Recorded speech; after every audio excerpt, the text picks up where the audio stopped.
It was a perfect day for boating. Anyone with a boat, or even without, was floating on the river.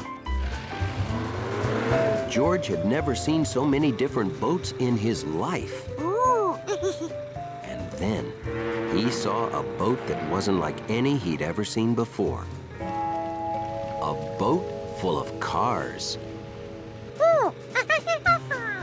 Oh, that's a ferry boat. It carries people in cars across the river. George loved cars. But cars and boats together, it was the apple pie and ice cream of transportation. Ahoy! Today's our annual model boat show. Big prizes for little boats. George!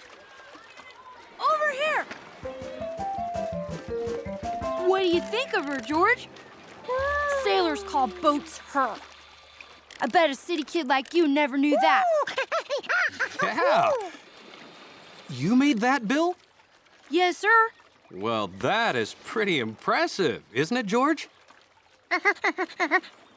Oh, thanks. But it's nothing compared to Mr. Quint's model whaling boat. That's it over there. Draw the nets, laddies. Aye, aye, Cap'n.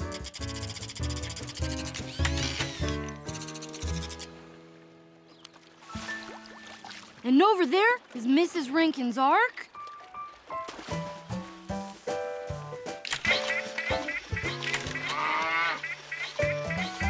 And look at all those over there. It's some pretty tough competition this year. Now, don't underestimate yourself, Bill. That is one fine-looking boat. Good luck. Oh, sure, you can stay with Bill. I'll set you up right here. Okay, I'll be over at the bleachers saving up some seats and sizing up Bill's competition. I'd sure like to win a ribbon, George. To buy this kit, I had to save 9 weeks of money for my paper route. Oh, I almost forgot to do my paper route. Could you do me a big favor and watch my boat while I'm gone?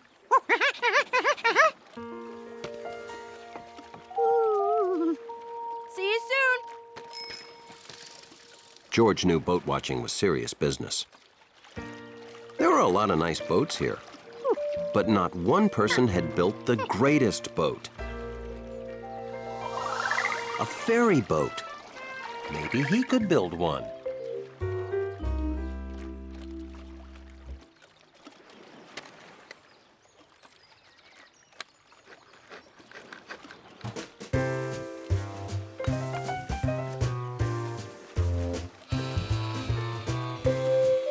Commanding a ferry had been George's lifelong dream, ever since he first heard of them, earlier that morning.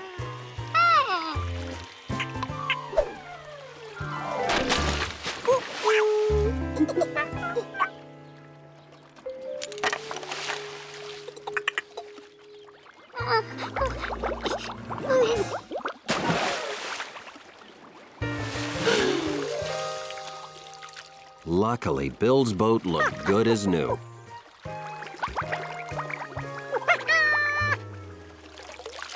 Maybe he just put it down the wrong way. Hey, George, how's it going? I'll be back after I deliver the rest of these papers. Thanks for taking good care of my boat.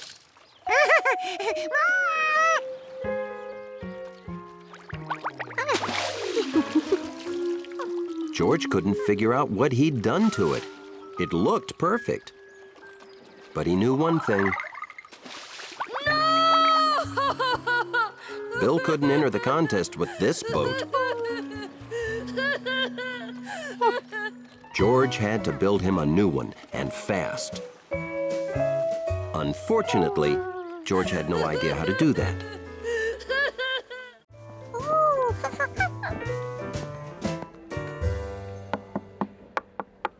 I know those knocks. Come on in, guys. Wow, what's that? My hobby, working on complex things, relaxes me.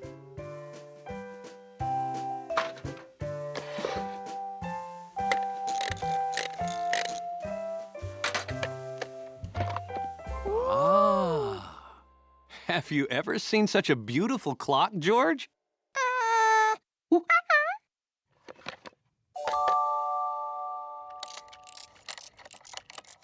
If you like it now, watch what happens every hour.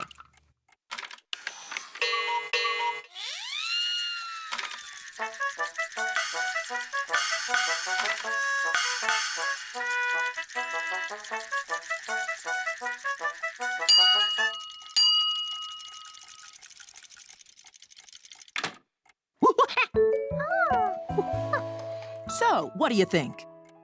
Very impressive.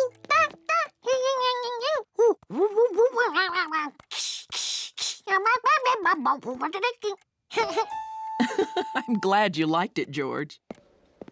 Oh, we should go. The rocket presentation is starting soon. Are you coming with us, George? Or do you want to stay here and watch the clock? Well, if it's okay with Professor Wiseman, it's okay with me. Now, if you want to see the little people play again, move the minute hand once around to 12. Have fun. How long does it take to build a clock like that? Oh, about 3 years. Oh, that reminds me. I'll be right back. George, be a good little monkey. Exactly. George wanted to see the little people again.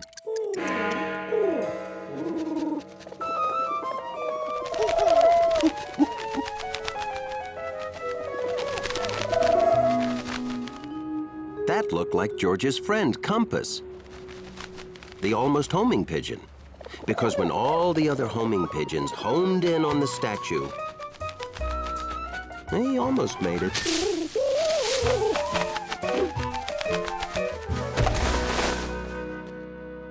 It was Compass, all right. George was happy to see his friend the pigeon. And Compass was happy to see his friend the...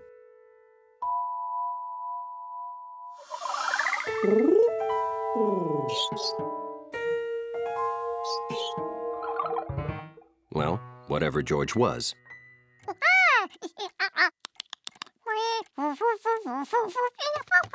George wanted Compass to see Professor Wiseman's clock in action.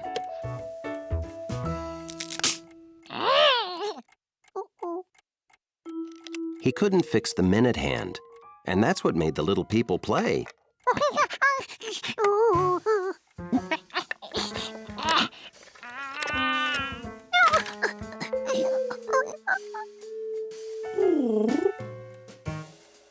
He knew they were in there somewhere.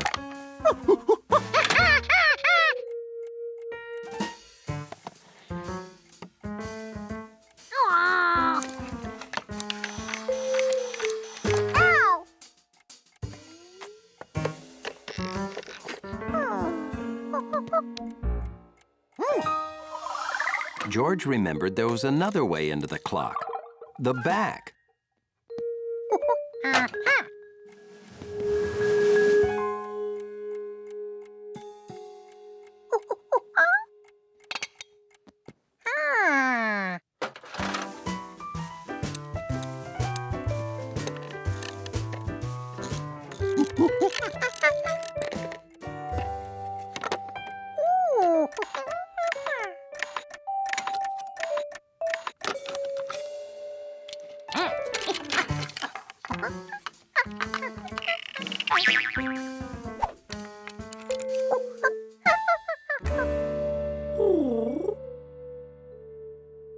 When you take something apart,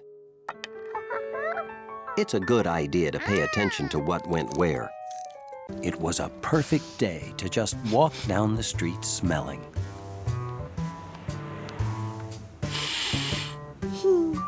So, that's what George did.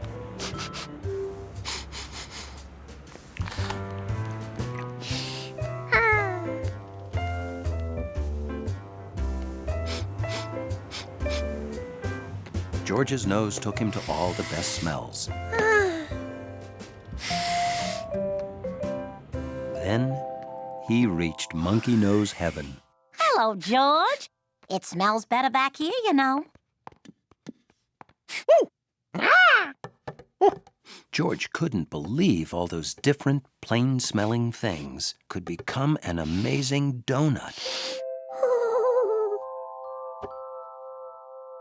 George was wondering what kind of magic donut makers knew when his ears got in the way of his nose. George's friend Gnocchi was locked in combat with her arch-enemy, the extra-large, cutesy Bo. George didn't understand Tabby, but he listened politely.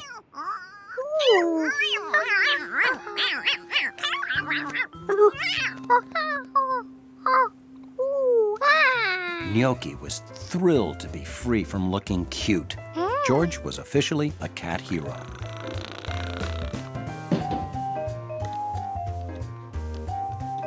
George almost forgot he was smelling today. Then, Chef Pisghetti's kitchen grabbed his nose. Chef Pisghetti's kitchen was like a nose circus. Gnocchi, il mio gatto dolce. You've lost your pretty ribbon. Come see. Ba-ba-doo-ba-doo. There. Now she's cute. Welcome, Giorgio. How is your friend, Capello Giallo Grande? Oh, I can't play. I'm making a very special meal for famous restaurant critic, Sally Tessio. When she likes a place, business booms. So it's very important that everything be perfect. She has the delicate taste. You said there'd be fresh bread. I don't see any bread here. Well, her taste is delicate, but her voice, not so much.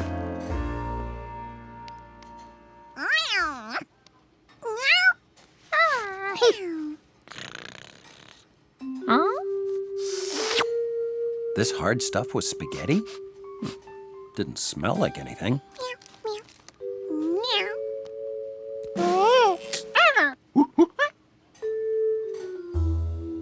George wanted to replace his broken piece. He'd seen the chef put the rest of it in the pot. It didn't smell like much, and the steam coming out was hot. George had to be careful.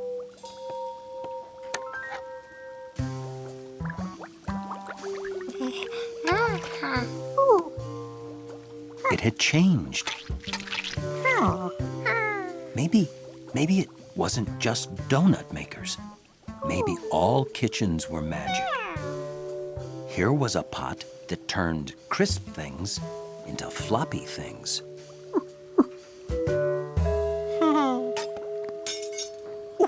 What else could it turn floppy? A soft, floppy egg. That'd be funny.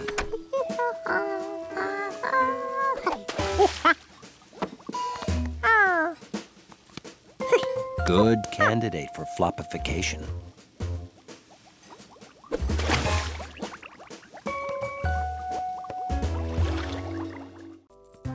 Hunley, the doorman's dachshund, loved his lobby to be clean and organized, just like him. Good morning, Hunley. Don't you look very shiny and sleek today?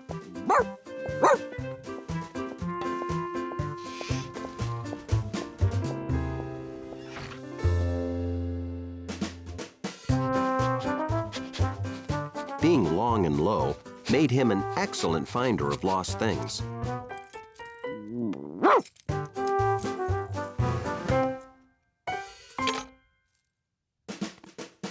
My keys! Thank you, Hundley.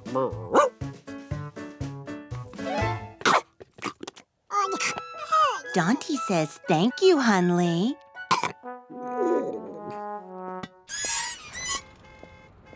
Having sharp hearing made him an excellent squeak detector.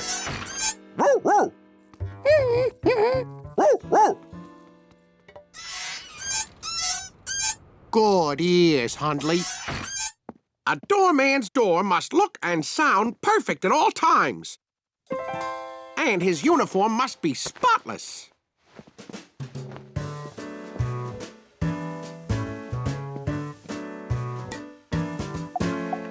But Hunley felt his most important job was to protect the place from George, the absolute opposite of all that is organized and neat.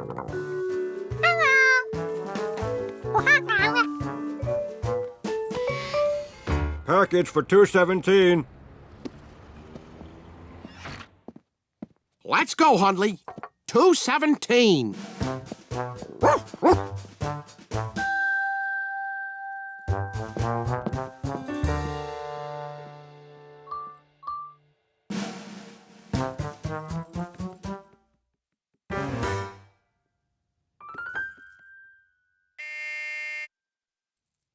Oh, no! I'm out of uniform.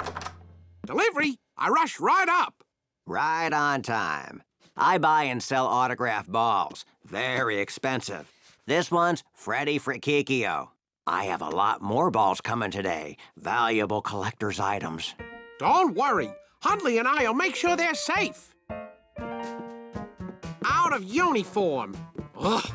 A doorman's uniform is as important as his door. What's wrong, Hundley? Careful! That's full of oil. Oh, no! This is my last clean shirt. A doorman must be spotless. I have to go to the dry cleaners. I won't be long. You're in charge, Hundley. Hunley knew the first order of business. Watch George. George never realized how much he liked the doorman's uniform.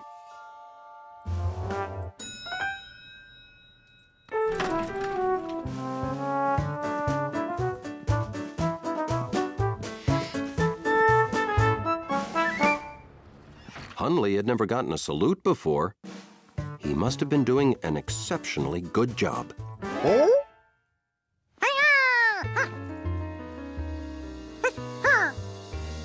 A doorman's uniform is as important as his door. Hunley had to get that monkey out of uniform.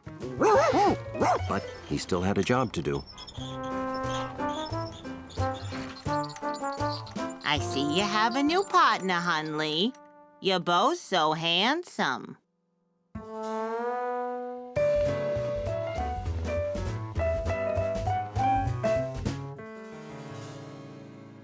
Time is of the essence. How quickly can you clean an oil stain?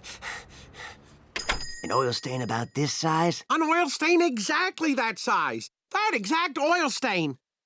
I have no idea until I try. Then try. I can wait because I know Hundley will keep the lobby in perfect order. Hunley tried to get the coat off George.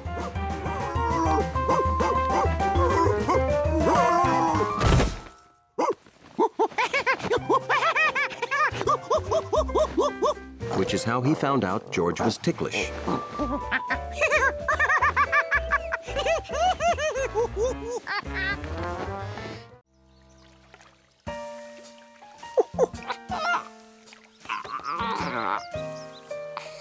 One thing George liked about Lake Wanasink Lake was that he never felt alone, even when he couldn't see other animals.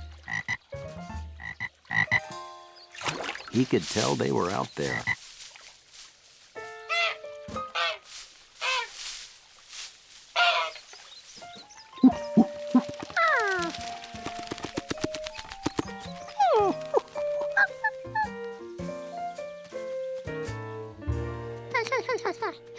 George, hi. How about a hand? Yeah, I'm preparing an exhibit on local wildlife for the Town Nature Society, and the baby alligator lizard I was studying just disappeared.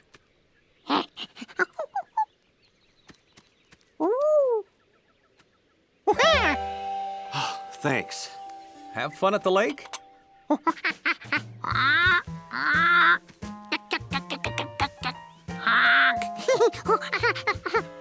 Wow! You saw all those animals? You only heard them? Hey! Animal sounds would be great in the exhibit. You want to help me again?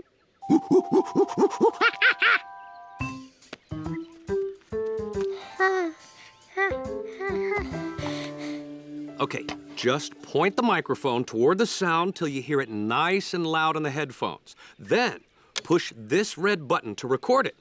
Remember, the closer you are to an animal, the louder it gets. But don't get too close.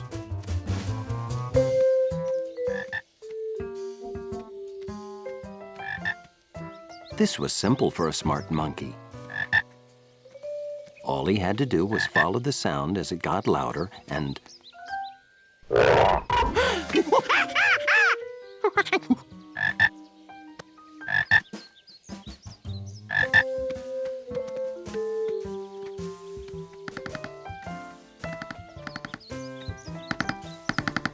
He tracked one woodpecker and thought he heard a second one. But maybe sounds aren't as simple as they sound.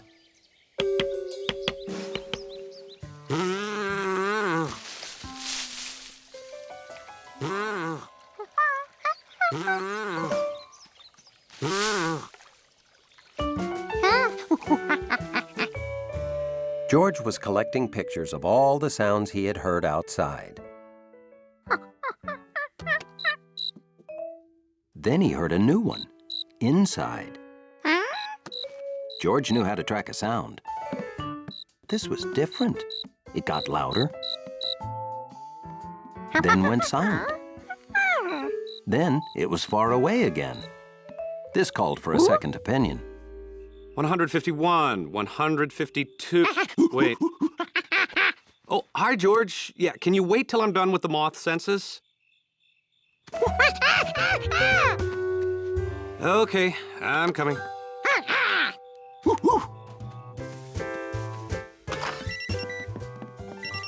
Oh, that's just the smoke detector, George. It needs a new battery.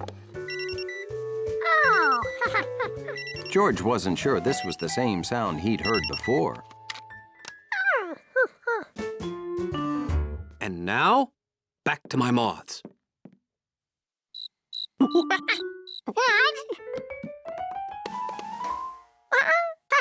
There it was again, and it didn't come from the smoke detector.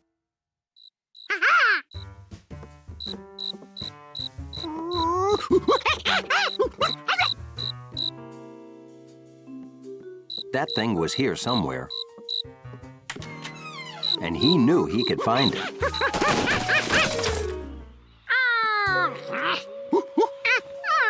Of course, it must have gone out the window.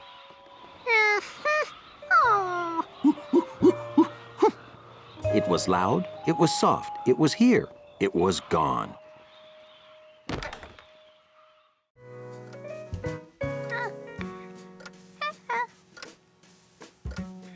George had been counting the minutes all morning. He could hardly wait. Today was dog show day.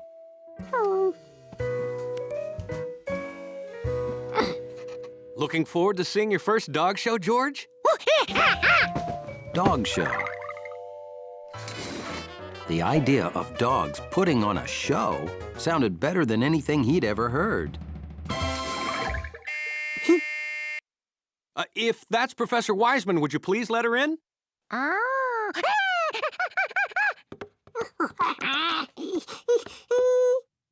It's Professor Wiseman. Oh, hello, George. Ready to go? Ready?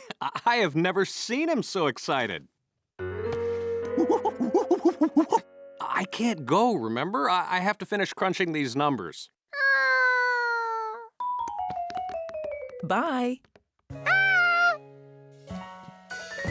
Have fun, you two. And, George. Be a good little monkey, exactly. And close the door, please.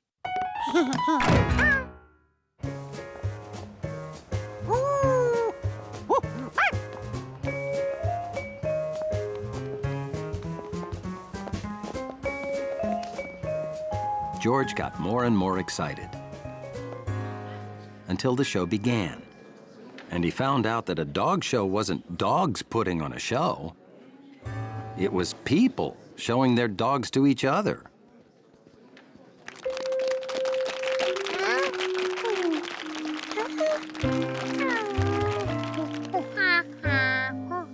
George didn't exactly pay attention.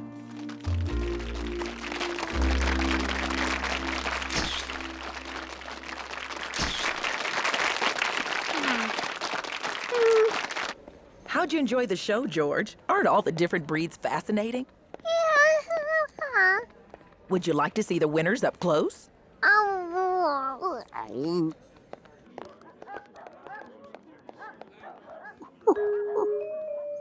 George got a big surprise. Because when he actually looked at the big ones, and the small ones,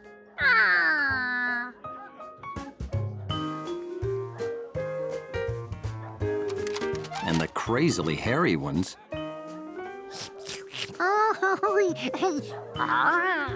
he thought the dog show was great. Have you ever seen so many unforgettable dogs before?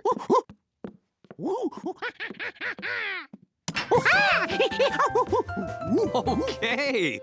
Well, it looks like you had fun. I hope he wasn't too much trouble. He was no trouble at all. Wow, that's great to hear. Gotta run. See you tomorrow. Thanks so much. Bye-bye. So, you like the dog show, huh?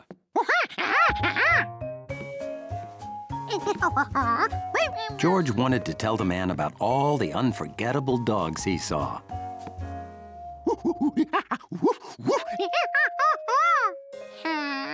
But he only remembered 3. It's okay, you can tell me later. Oh, would you do me a big favor and mail these letters? I made a sandwich if you're hungry. And when I'm done, I want to hear about all the dogs. George was afraid he wouldn't be able to tell the man more.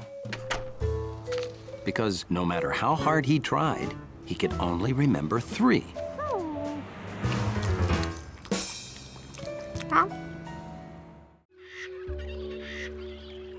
It was a perfect day to explore Lake Wanasink Lake. Bill called it picture perfect. You know, George, nature photography requires skill, patience, and timing.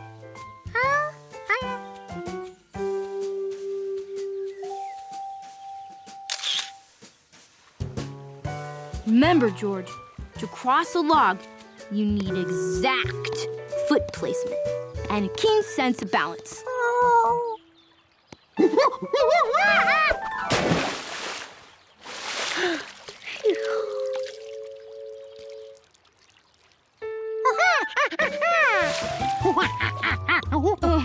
Those are tadpoles, George. A common form of pond life. I guess a city kid like you never sees any real wildlife, huh?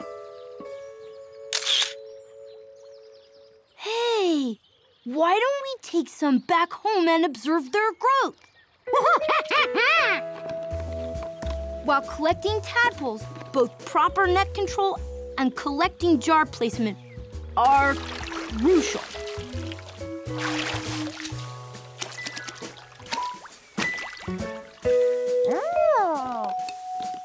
Hey, how'd you like to look after them for me?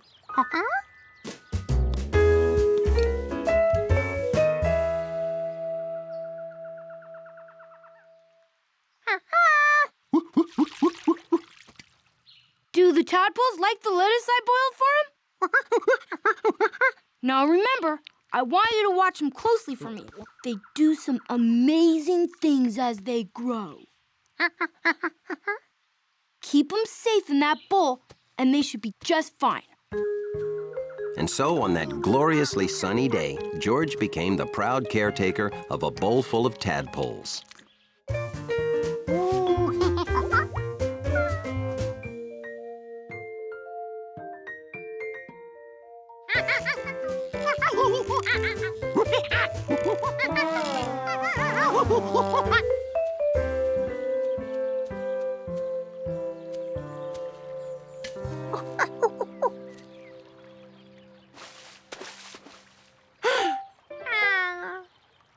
The tadpole's bowl was small.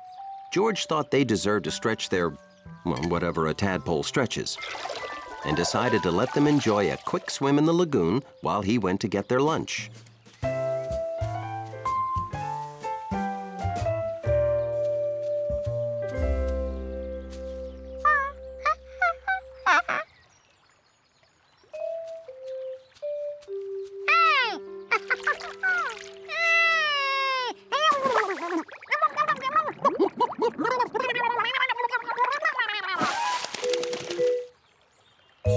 Where could the tadpoles be?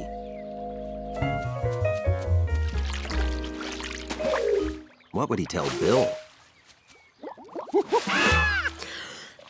Hey, George! Lagoon exploration is fascinating, isn't it? Oh, by the way, how are my tadpoles doing? See you soon!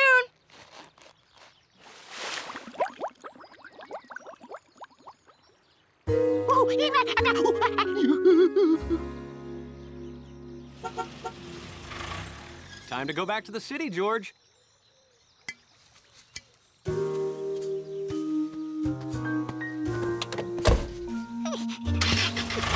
George hoped the tadpoles would be okay without a monkey to feed or protect them.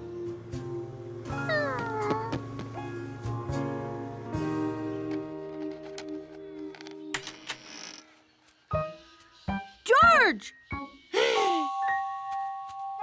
Look! My caterpillar is in its pupa stage. I bet kids like you never see that in the city, huh? Hey! Have my tadpoles done anything amazing yet?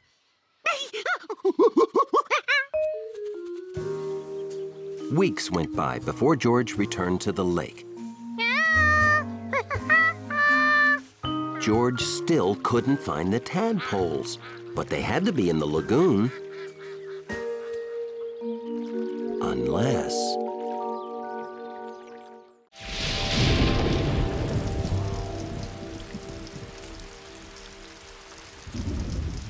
The man with the yellow hat always said the same thing about rainy days in the country. This is great weather. For ducks.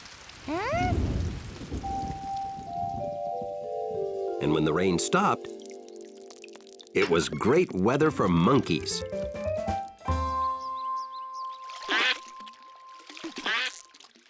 Mud that sounded like a duck when he squished it. Yes, it was duck mud.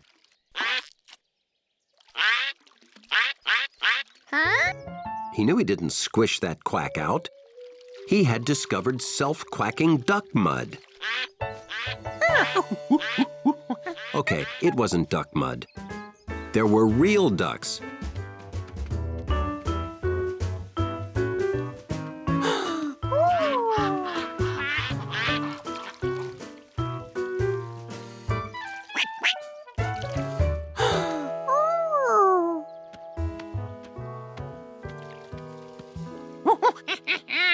Puddle ducks.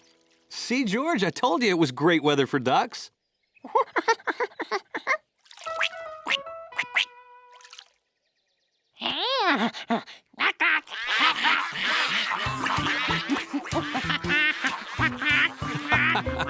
You're gonna be busy, George.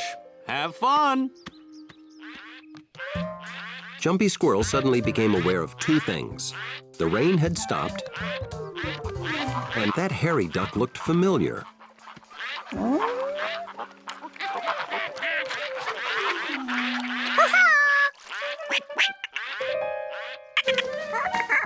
Jumpy Squirrel usually jumped away from anything new.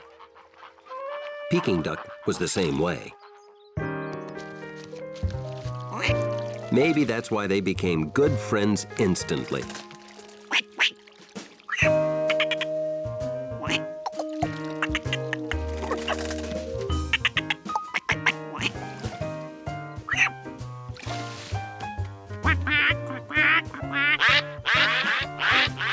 George played by the puddle all day. He even had ducks in his dreams.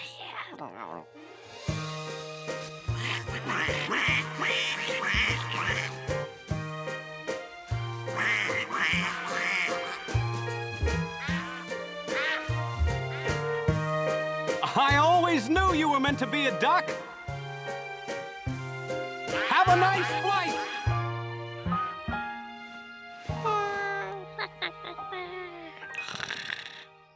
For centuries, people have wondered what squirrels dream about.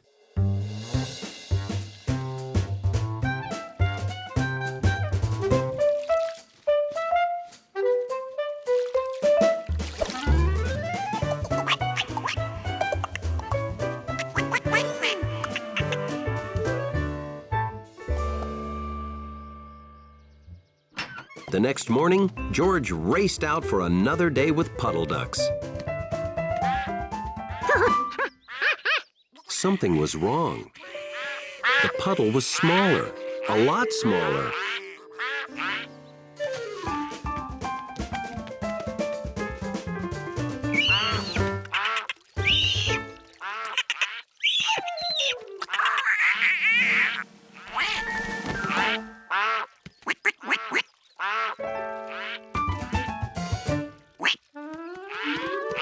George?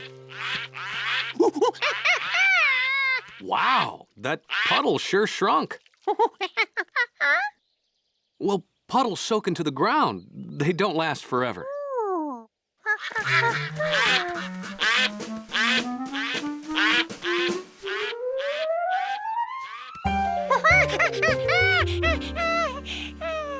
Ducks go where there's plenty of water. When the water's gone, they'll leave. It's just what ducks do.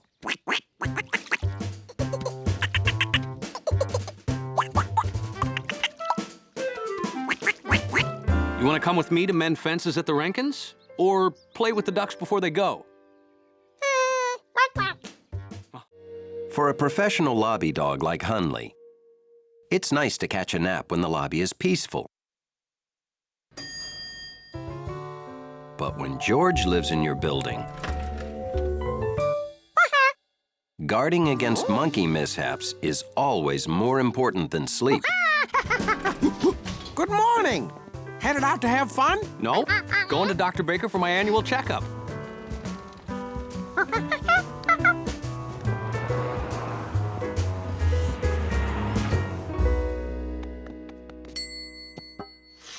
Right on time as usual. What didn't you bring? Oh, George. Hello.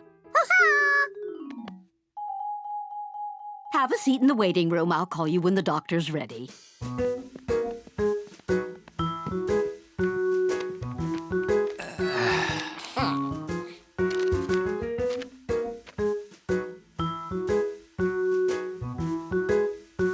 George learned that the thing you need most in a doctor's waiting room is patience.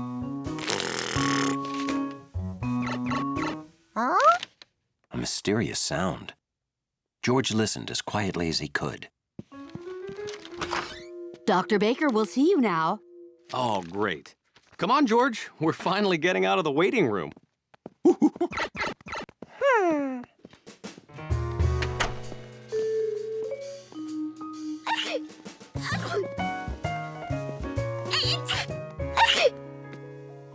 George gave up hope of hearing any mystery sound past that sneezing.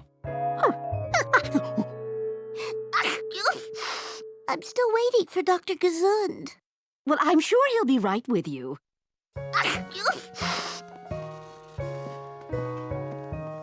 Excuse me, has Dr. Gesund seen you yet? No. Where is he? He should be right with you. You're waiting for Dr. Gesund, too? He should be right with you. Oh, hi, Doctor. You remember George? How could I forget? Before your last checkup, I never knew the X-ray machine fit out the window. Dr. Baker, have you seen Dr. Gesund? His patients are waiting. No. You should check the X-ray room. And you should take off your shirt for the examination. Yeah, sure, Doc. George thought he'd like to be a doctor because Dr. Baker seemed so smart. And he got to wear a really great white coat. Okay, let's get started. Up on the scale.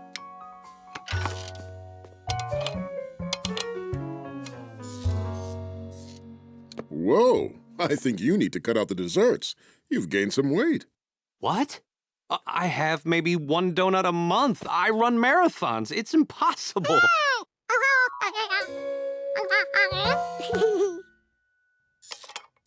Ah, same as last year. Whew.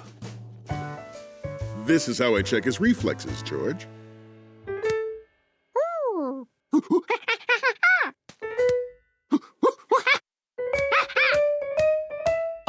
My knee's starting to get sore. Oh, sorry. I never get to play with a monkey. Dr. Gesund.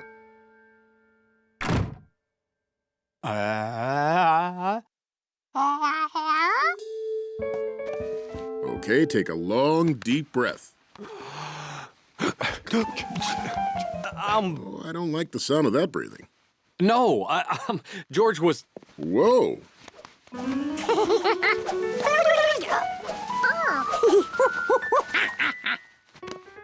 Ever used a stethoscope, George? I use it to hear things that I can't see.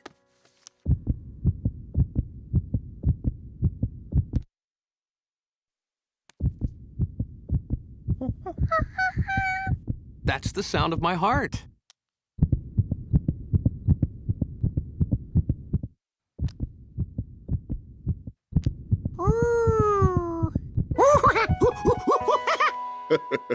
You can play with your heart while we go to the X-ray room. Sometimes a little monkey finds a new thing that's more interesting than anything else on Earth. For George, it was the baby giant panda, which was being shown live on the zoo website. George, are you gonna be much longer? Well, I need to get work done, and you've been on the computer all day. Oh, is that what you've been watching? The Panda Cam? Hey, you know those pictures come from the park zoo right down the block. Well, yeah, you can go there and see the panda right in front of you in the new panda habitat. Bye. Be a good little monkey.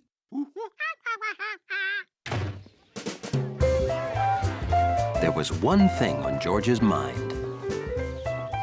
Baby panda. Baby panda. Baby panda.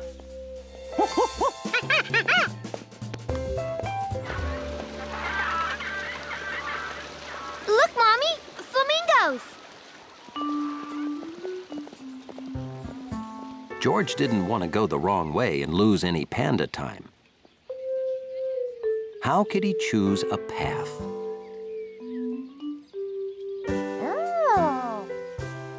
A nice big map. George decided to take it and follow the pictures to guide him through the zoo.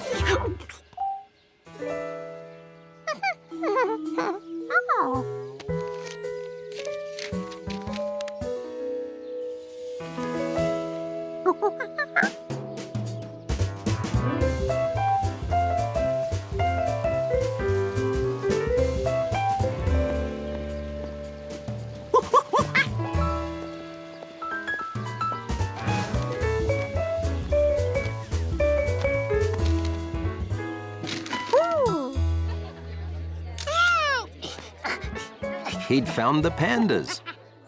That map really worked. This was much better than watching on the computer. George could watch the panda for hours. And he did.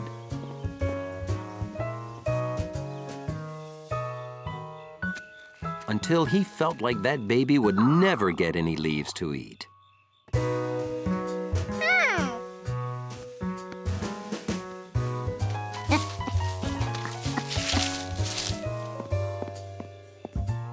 Nobody here? Guess I can lock up.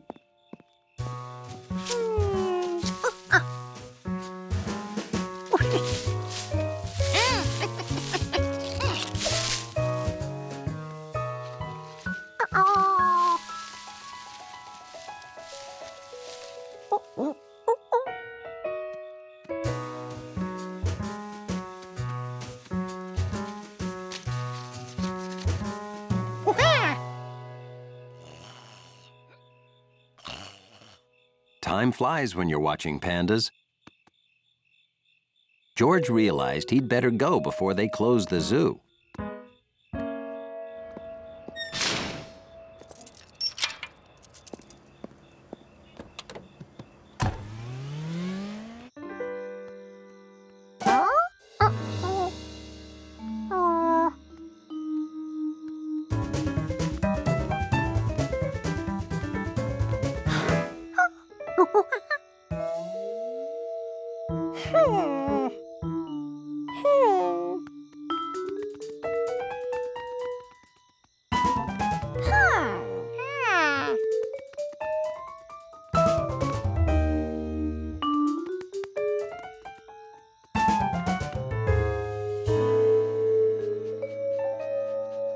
The paths were too confusing.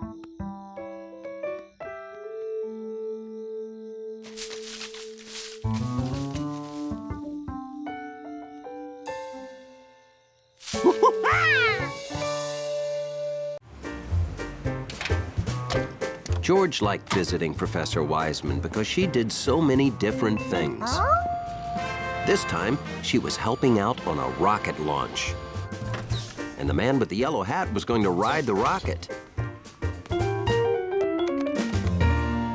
So, you ready to be the first average untrained person shot into space? I sure am. There's only room for one, George, but I have a special seat for you right beside me so you can watch. This is Dr. Alvin Einstein and Professor Anthony Pizza. Wow. Are you related to the famous... No, I'm not. Me neither. The International Space Station's food supply has run out. We found a peanut. It was in the cushion of my chair. This man with the yellow hat will bring your food supply today. So then it's okay to eat the peanut now? Well, should he? No, I'm not sure. Oh, yes, I think it's... Yes, you may eat the peanut. So, this is your rocket designed by Professor Wiseman. It's up to you to launch the food payload at exactly the proper moment. After it detaches from the rocket, it will connect to the space station. Can we count on you? Sure can.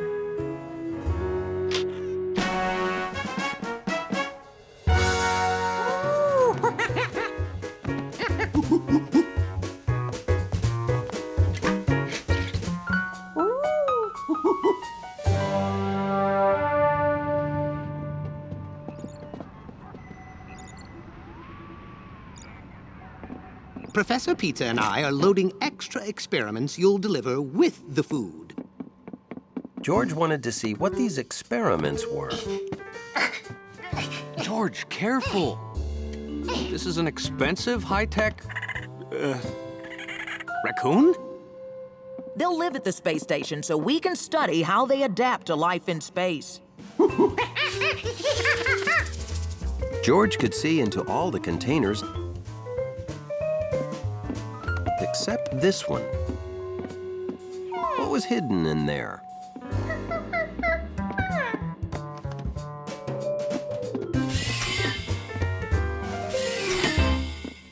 Show him the most important part. These keypads launch the payload. You hit these two keys on each pad at the same time. On all four at the same time?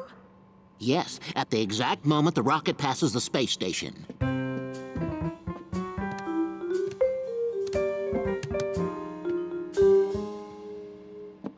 I can't. I only have two hands. The keypads were Pizza's idea. The raccoon was my idea. The 4 keypads was yours. Oh, here we go. Check your memos. I specifically remembered when you came up with the 4 keypads.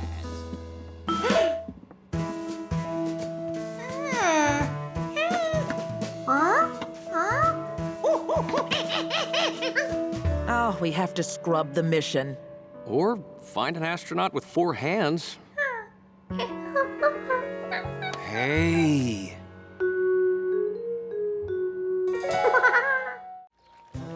A warm country day. George's favorite time to go boating.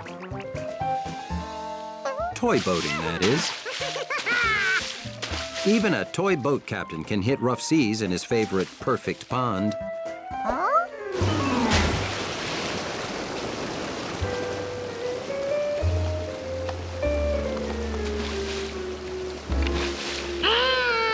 Sea captains don't cry, they make repairs. Or ask a friend to. I can have it fixed for you first thing tomorrow morning, Captain.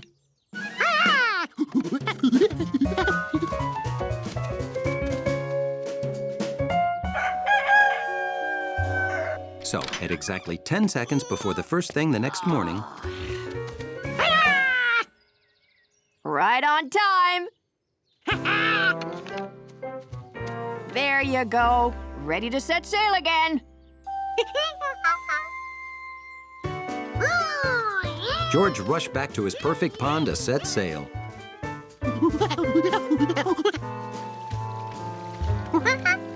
Now he had a boat, but no pond. And the creek was only a trickle. Where could a whole pond go?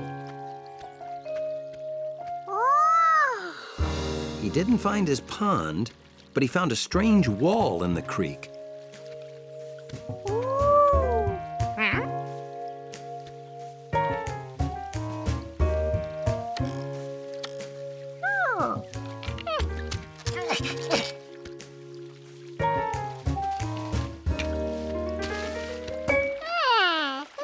Here's what happened to the water. It got stuck behind this wall.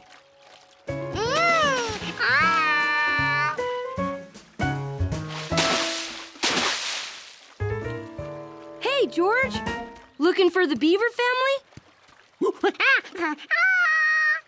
The beavers built their dam to make this great pond.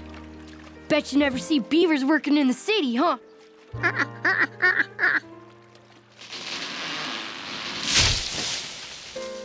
Yep, that's them now, working in the woods. I took pictures of them. Don't get too close while they work or they'll get upset. Bye! So these were the beavers.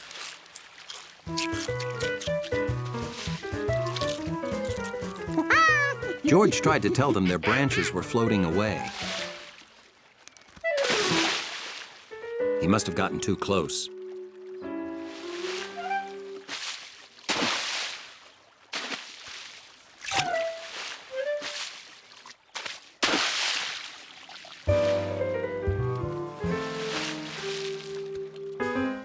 If the beavers didn't want him watching, he'd just sail his boat.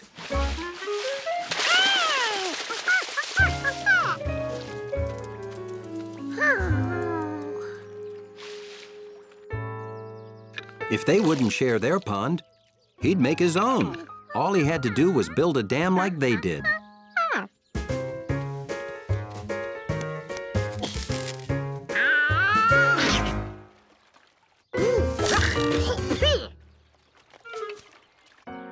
There must be an easier way to get wood for a monkey dam. Mrs. Rinkin scrap wood. Been having lots of fun with your boat? Oh, you want the scrap wood, do you? Take it. I'll even hitch the cart to Leslie to help haul it. Now he had wood. What else would be good for stopping water? It was summertime, and the city was trapped in a heat wave. A real scorcher. But there was one city dweller who was not hot. George was in the country, where things were much, much cooler. Oh, whoa! You call that a cannonball? I'll show you a cannonball! George loved the country.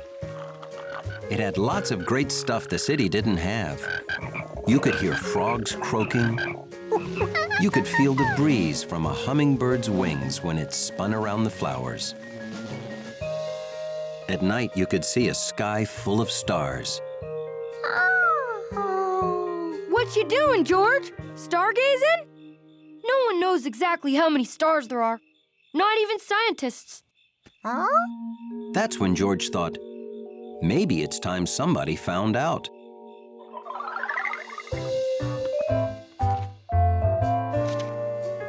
And since scientists would probably be very grateful, George decided he was just the monkey to count all the stars. The most important rule in star counting was keeping track. George marked each star down on his pad.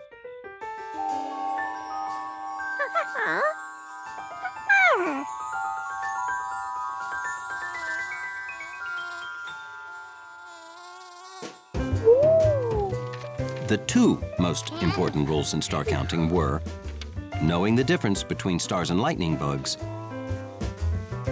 and keeping track.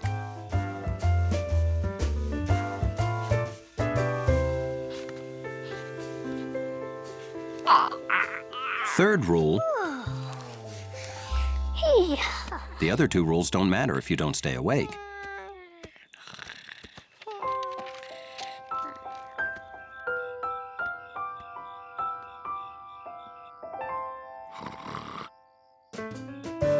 Because when you come back the next night, you can't tell which stars were counted or uncounted. So last night's count can't count.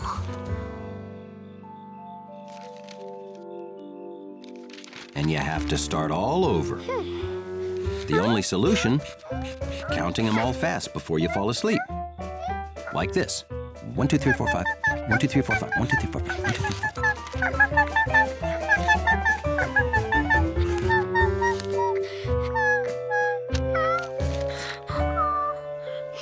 But George wasn't fast enough.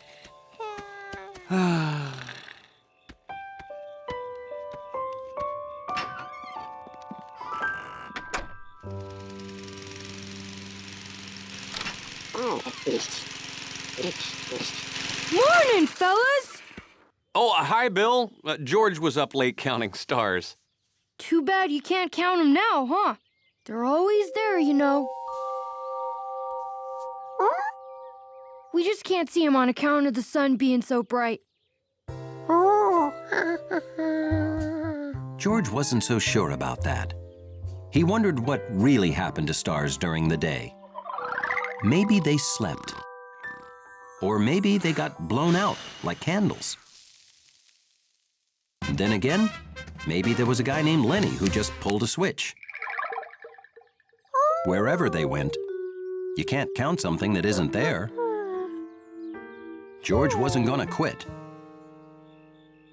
There had to be a way to count stars and go to sleep too.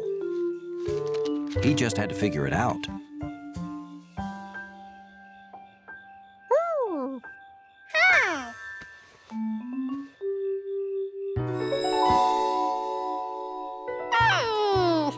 The big upside-down cap. It could be a placekeeper. He could count the stars below it until he had them all, then move to the other sides. He had a system.